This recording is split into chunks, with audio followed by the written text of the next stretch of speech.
ناظرین، آپ نے پچھلی ویڈیو میں جانا قیامت کی 10 بڑی نشانیوں کو، جن میں سب سے پہلی نشانی ہے آسمان پر دھواں چھا جانا۔ آج ہم اسی نشانی پر کچھ تفصیلی گفتگو کریں گے۔ اگر آپ نے پچھلی ویڈیو نہیں دیکھی تو ڈسکرپشن میں لنک موجود ہے اور ویڈیو کے آخر میں بھی آپ کو پلے لسٹ مل جائے گی۔ قیامت سے پہلے کی 10 بڑی نشانیوں میں سے ظاہر ہونے والی نشانی آسمان پر دھواں چھا جانا ہے۔ اس دھوئیں کا ذکر ہمیں قرآن پاک اور احادیث میں ملتا ہے۔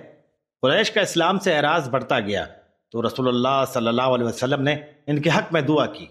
اس دعا کے نتیجے میں ایسا قحط پڑا کہ کفار مرنے لگے اور مردار اور ہڈیاں کھانے لگے۔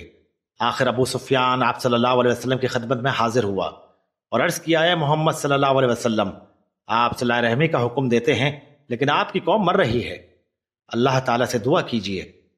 آپ صلی اللہ علیہ وسلم نے اس آیت کی تلاوت کی، تو تم اس دن کے منتظر رہو جب آسمان ایک ظاہری دھواں لائے گا کہ لوگوں کو ڈھانپ لے گا کہ یہ ہے دردناک عذاب۔ اور آپ نے دعا کی، بارش ہوئی اور قحط جاتا رہا۔ اس حدیث کی شرح میں مفتی احمد یار خان نعیمی رحمۃ اللہ علیہ اس دھوئیں کے بارے میں ارشاد فرماتے ہیں کہ اس دھوئیں سے مراد قرب قیامت والا وہ دھواں ہے جو قرب قیامت مشرق اور مغرب میں پھیل جائے گا، جس سے مسلمانوں کو زکام سا محسوس ہوگا اور کفار دیوانے ہو جائیں گے۔ یہ دھواں 40 دن تک رہے گا۔ اب سوال یہ ہے، یہ دھواں ظاہر کب ہوگا؟ اس کے بارے میں علماء کرام فرماتے ہیں، یہ دھواں یاجوج ماجوج کے خاتمے کے بعد کسی وقت میں نکلے گا۔ اس وقت کفار بھی ہوں گے اور مسلمان بھی ہوں گے، مگر یہ دھواں اس خوشبودار بھینی بھینی ہوا سے پہلے ظاہر ہوگا جو قرب قیامت میں اللہ پاک کی طرف سے شام کے جانب سے ٹھنڈی ہوا چلے گی۔ اور اس ہوا سے کوئی مسلمان جس کے دل میں ذرہ برابر بھی ایمان ہوگا وہ باقی نہ رہے گا۔ اس کی روح قبض ہو جائے گی، بلکہ سب کی ارواح قبض ہو جائیں گی، یہاں تک کہ کوئی پہاڑ میں چھپا ہوا ہوگا تو بھی اس کی روح قبض ہو جائے گی۔ پھر زمین پر جو لوگ ہوں گے ان کے پرندوں جیسے ذہن ہو جائیں گے، درندوں جیسے خیالات ہو جائیں گے، نہ انہیں کوئی نیکی معلوم ہوگی نہ برائی۔ اس کے بعد پھر 40 برس کا زمانہ ایسا گزرے گا کہ اس میں کسی کی اولاد بھی نہ ہوگی۔ پھر 40 برس سے کم عمر کا آدمی اس دنیا میں نہ رہے گا، بس پھر صرف کفار ہی بچ جائیں گے۔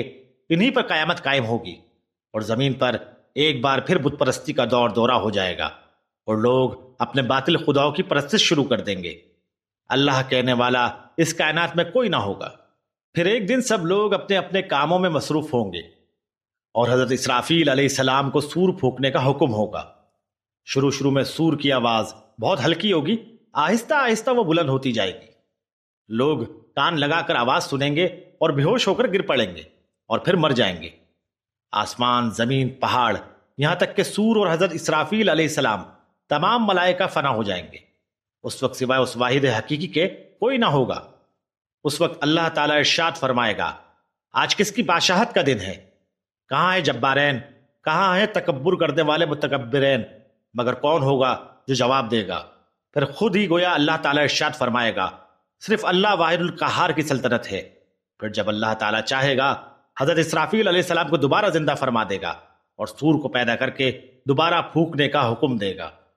سور پھونکتے ہی تمام اولین اور آخرین، ملائکہ، انس و جن، حیوانات زندہ ہو جائیں گے۔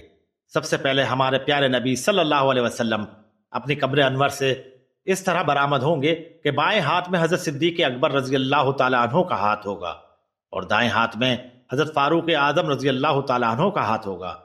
پھر مکہ معظمہ اور مدینہ منورہ کے جو قبرستان ہیں، جنت المالا اور جنت البقیع، جتنے مسلمان دفن ہوں گے سب کو اپنے ساتھ لے کر میدان حشر میں تشریف لے جائیں گے اور قیامت قائم ہو جائے گی اور سب لوگ اللہ کے حضور میدان محشر میں حساب و کتاب پیش کرنے کے لیے حاضر ہو جائیں گے۔